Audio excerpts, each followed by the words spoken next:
Ettevõtte teenuste digitaliseerimine pole tänapäeval enam valik, vaid pilet turule, et tihedas ärikonkurentsis püsida ja kasvada. Ühelt poolt muudab digitaliseerimine lihtsalt kõik protsessid poole kiiremaks. Kiirem tarne, kiirem müük ja see on tänapäeva maailmas juba suur eelis. Teisalt võimaldab digitaliseerimine olla kliendi lähedal igal ajal ja igas kohas. Kas või siinsamas mobiiltelefonis. Digitaliseerimine on kulukas. Kui riigi digitoetused on seni olnud suunatud suurtele ettevõtetele, mitte väikefirmadele, mis ka abi vajavad, siis Tallinna ettevõtluskeskusest saavad taotleda digilahenduste toetust Tallinnas tootvad ja teenust pakkuvad väikeettevõtted. Uurime lähemalt, mida see endast kujutab ja kuidas taotleda.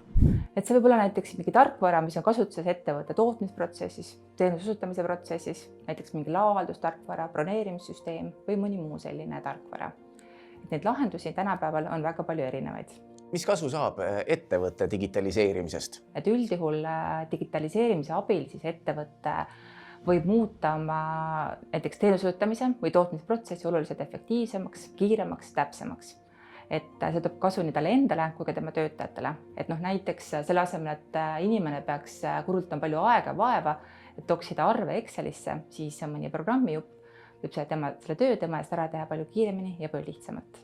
Digilahenduste toetuse võimalus tuli väga õigel ajal looduskosmeetika tootja Perici tegevjuhi Janno Joosepi jaoks, kes otsis pikemat aega õigeid digilahendusi, mis aitaksid ettevõtte tööd efektiivsemaks muuta.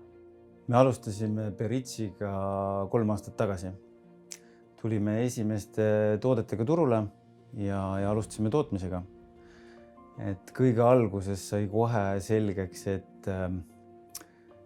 see, kui palju aega ja energiat kulub nagu kõikide nende erinevate protsesside haldamise ja selle ülevaate saamiseks.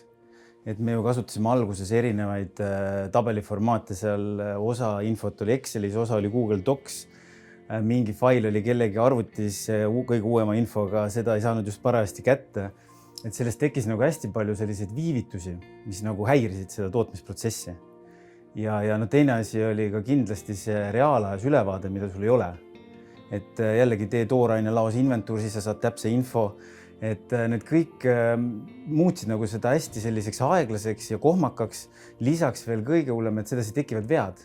Et info kantimine nagu ühest tabelist teise, et see on inimlikud eksimused, mis hakkavad liiga tegema ja me saime kohe aru, et kui me tahame nagu muuta seda kogu protsessi jälgimist ja protsessi efektiivsemaks, siis me peame midagi muutma selles osas. Ja siin tuligi tegelikult appi siis ettevõtluskeskus.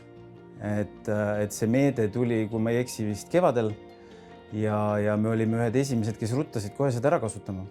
Et me saime nagu siit poolt tuge just selle poole pealt, kuidas seda protsessi nagu siis läbi viia.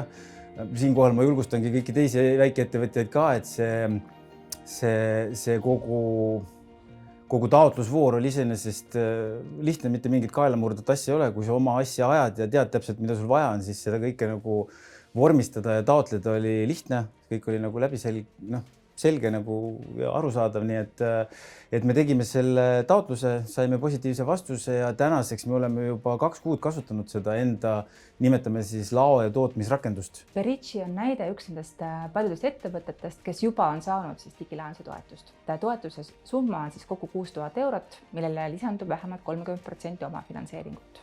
Iseenesest peaks olema piisava summaga selleks, et osta siis vajalik rakendustarkvara mõne väiksema sellise projekti puhul või siis mõne suurema projekti puhul on see üsna märkimisväärne sissemaks ettevõtja jaoks. Toetuse taotlemiseks ja täpsema info saamiseks võta palun ühendust Tallinna linna ettevõtluskeskuse ettevõtluskonsultantidega.